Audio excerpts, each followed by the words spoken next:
Hey everyone, this is Maya and welcome to my YouTube channel.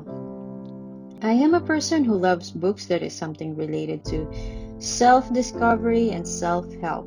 I am a person who always seeks improvement so that I can appreciate and then love myself more.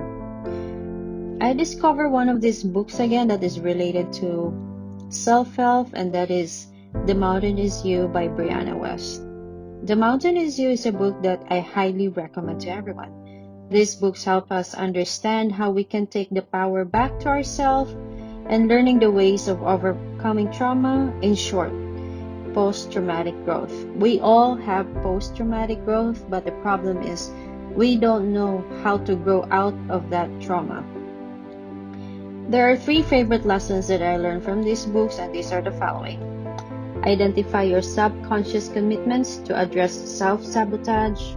Number 2, if you're unhappy with your life, get comfortable with radical changes. And number 3, listen to your gut, but know when your intrusive thoughts are taking over. If you're following on my audiobook summaries, I have been addressing that everything starts and ends with our own mind. Whatever you think, given that you believe it, it will happen. So we need to be watchful or mindful with our own mindset. It is challenging, especially if we start ruminating about it. Ruminations can be helpful if those were positive, but if it's a negative, it's like a trap. So I do highly recommend this book and listen to this audiobook summary. Thank you for listening and watching, and please don't forget to subscribe on my channel.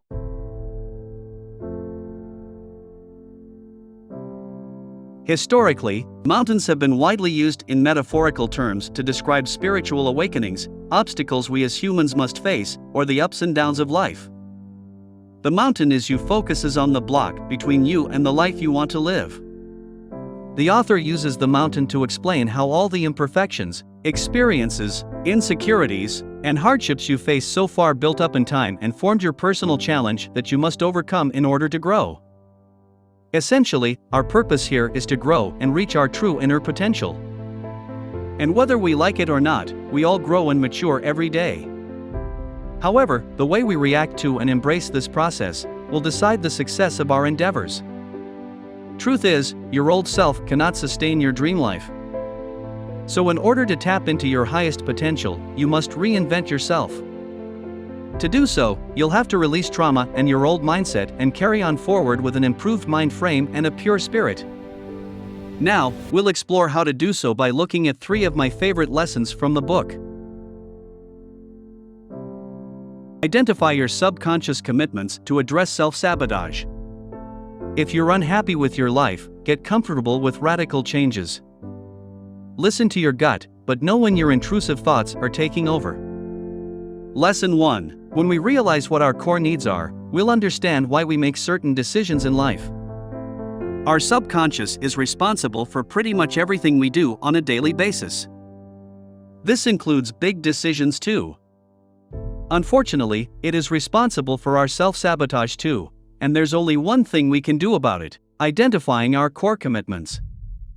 These are the things that our heart desires and looks for in every action we do. Find out what they are by looking at the things you struggle the most with and the things that drive you the most.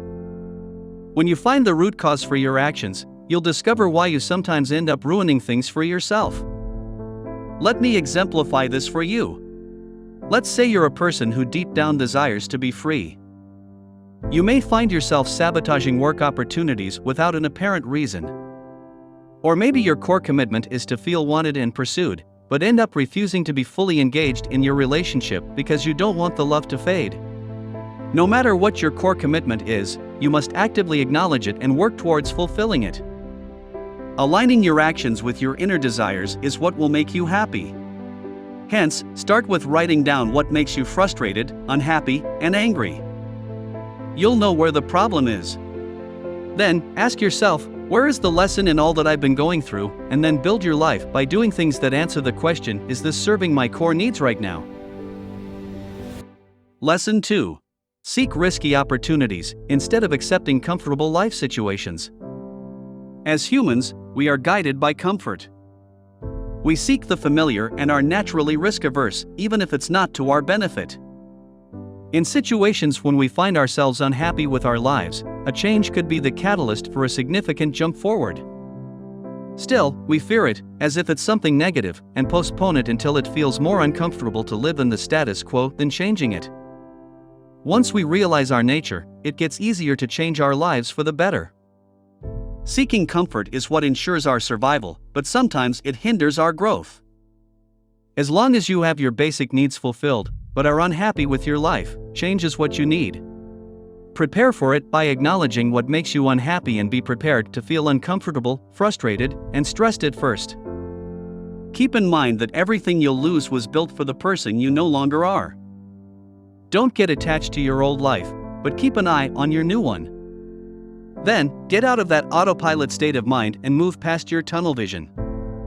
Actively engage in activities and seek opportunities that fit your true passions and desires. And if you lose friends on the way, that's perfectly fine. You're building your new self and your better version. Lesson 3. Learn to differentiate between intuition and intrusive thoughts. Our mind is a powerful tool. Most often than not, our subconscious knows what's best for us, and it seeks the things our spirit desires, without us noticing. However, if we try to listen to it, we might get confused and receive mixed signals, because as we seek comfort, some of our thoughts may also come from fear, and not just intuition. So how can we tell which ones are good, and which ones are bad? Is there a filter we can use? The short answer is yes. You can tell the difference by feeling your thoughts. If they're calm, make sense and sound rational, and don't make you feel panicked by starting a spiral of negativity, thoughts, and overthinking, they come from intuition. If they create more problems, remain stuck in your head, but not in your gut, and you feel them coming from your poorer version, the smaller you, who feels afraid and anxious, they're intrusive thoughts. You don't want to listen to those, as they'll get you nowhere. Understanding these thoughts is a great first step towards taking care of yourself and building a better you. Moreover, they improve your emotional intelligence, which is something that many people struggle with without even knowing. When you build a better version of yourself and work on understanding your core needs, aligning your brain with your spirit, and directing your thoughts to coordinate actions in that direction, your life will change for the better. These are all essential steps towards your higher purpose.